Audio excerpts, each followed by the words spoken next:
Megumi se afunda cada vez mais na escuridão depois de Sukuna possuir o seu corpo e ter usado ele para matar a sua própria irmã. Agora Sukuna alcançou mais um passo para que ele possa controlar por completo o Megumi a ponto de talvez não ter mais volta. E ainda tivemos nesse capítulo um compilado de fanservice da feiticeira que estava possuindo o corpo da irmã do Megumi, Yorozu, galera, que...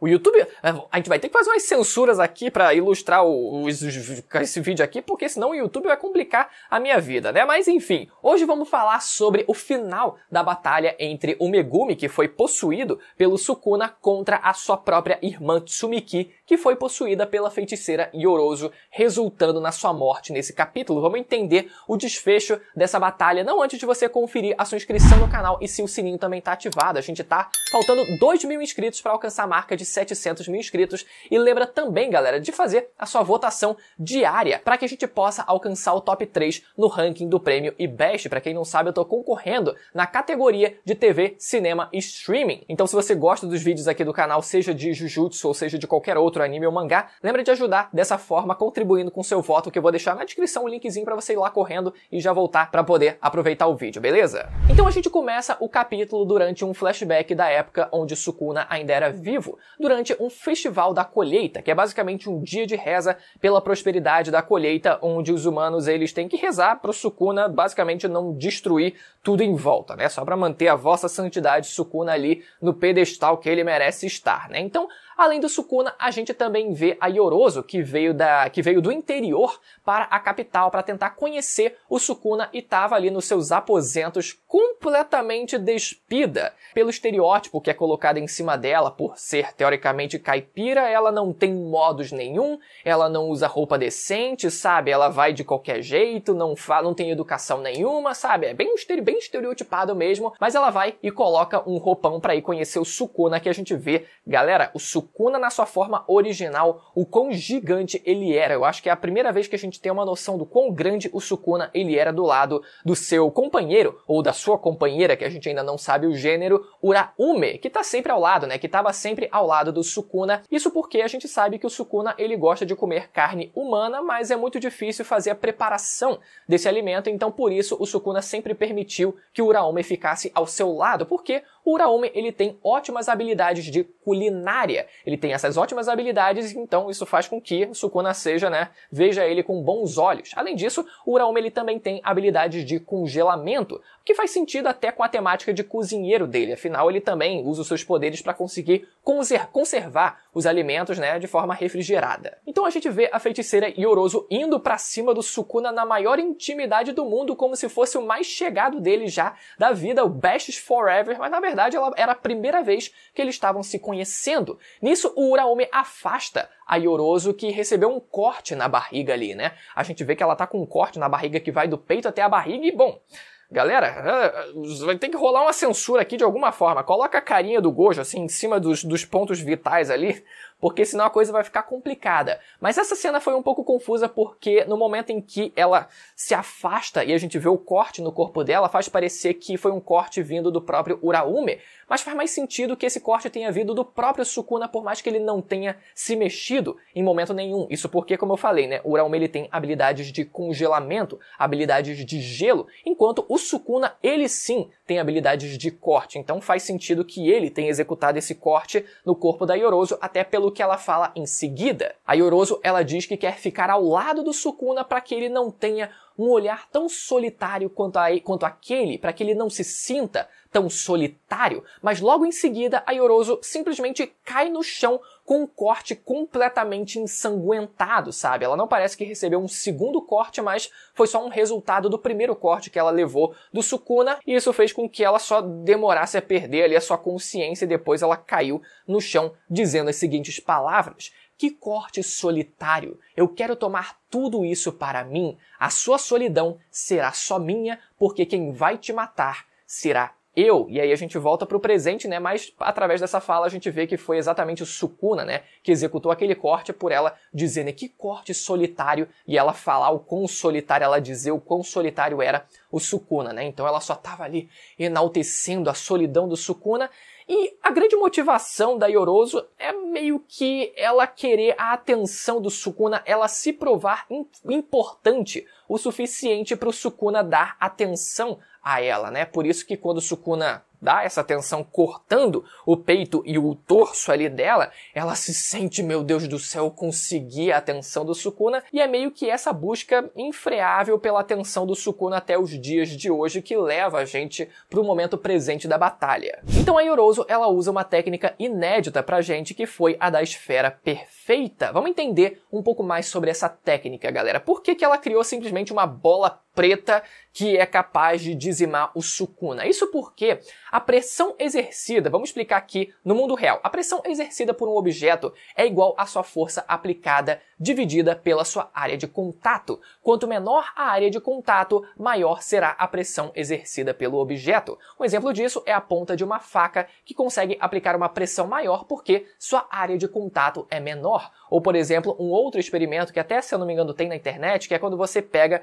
um amontoado de goma de mascar, um amontoado de chiclete e cria um funil ali, não é uma pontinha, um amontoado de chiclete formando, né, uma piramidezinha. Você pega uma melancia e joga em cima, aquele amontoadozinho de chiclete vai conseguir perfurar a melancia. Isso porque, por mais que o chiclete lhe seja maleável, a área de contato é extremamente pequena, então por isso que consegue perfurar. Mas voltando aqui, uma esfera perfeita, como dito no capítulo, né, como é o nome exatamente da técnica, não existe no mundo real. Isso porque a sua curvatura perfeita faria com que toda e cada superfície de toque na esfera fosse como uma agulha extremamente pontiaguda, exercendo uma pressão infinita e com isso destruindo, cortando e perfurando tudo com um mero toque. Então é dessa forma que ela gera uma pressão infinita, ou uma pressão que tende ao infinito. Então é dessa forma que a Yorozu, ela pretende acabar com o Sukuna. Só dessa esfera denominada perfeita entrar em contato com o Sukuna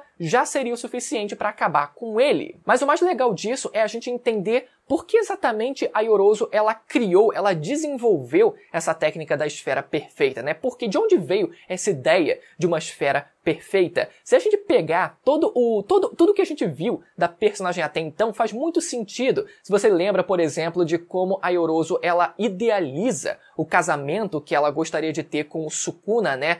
Idealizando ali as vilas sendo queimadas e as cabeças das pessoas sendo penduradas como enfeite para o casamento, né? Ela sempre imaginou esse casamento perfeito, esse casamento ideal que ela poderia ter com o Sukuna. Ou, por exemplo, a vontade da Yorozu de mostrar o que é o verdadeiro amor para o Sukuna, ou seja, o que seria o ideal de um amor para o Sukuna, o que seria o amor ideal para o Sukuna. E se a gente pega o terceiro exemplo que a gente tem aqui, né, seria justamente essa esfera perfeita, essa esfera ideal, ou seja, tudo que consiste a Yorozu, personagem, as vontades, né, da Yorozu, consistem no idealismo, nas coisas serem perfeitas, e isso agora, né, se traduz também, né, nessa técnica amaldiçoada de criar uma esfera ideal, uma esfera perfeita. E para potencializar essa técnica, a Yorozu usa a sua expansão de domínio, que é a Lamúria, Sofrimentos e Lamentações,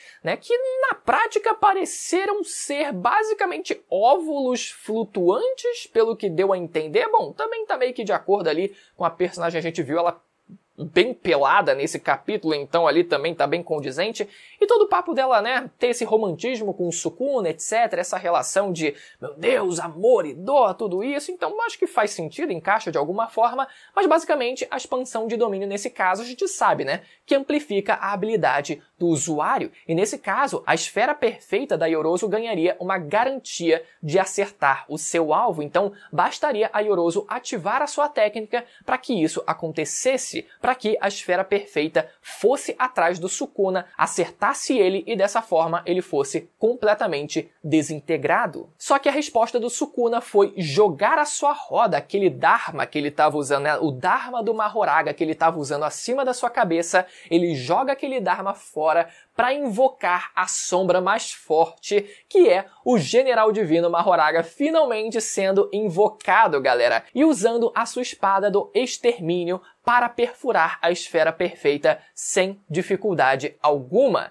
Vamos relembrar o que exatamente é essa lâmina que o General Mahoraga ele usa para destruir essa esfera. Já foi explicado pra gente, né, quando o próprio Sukuna ele tá enfrentando o Mahoraga lá no capítulo 118, que a espada do extermínio que o Mahoraga ele usa é envolta de energia positiva, que é meio que um counter muito bom contra espíritos amaldiçoados. O próprio Sukuna ele afirma naquele capítulo, né, quando eles se enfrentaram pela primeira vez, que se ele não estivesse no corpo do Itadori, que era um corpo humano, e ele fosse um espírito amaldiçoado, ele teria morrido tentando se defender daquela espadada. Mas como ele estava no corpo de um humano, que era o Itadori, ele conseguiu dessa forma parar o ataque. Ou seja, por isso que aquela era a lâmina ideal para ser usada contra a técnica amaldiçoada da Yorozu. E para finalizar, o Mahoraga vai e dilacera a irmã do Megumi ali sem dó nenhuma com a mesma lâmina, galera. E a gente vê o Sukuna depois explicando que as técnicas da Yorozu seguem um padrão e que aquele padrão havia sido assimilado e adaptado, ou seja, essa frase se trata justamente da habilidade de adaptação do próprio Mahoraga, né? A gente sabe que o Mahoraga ele consegue se adaptar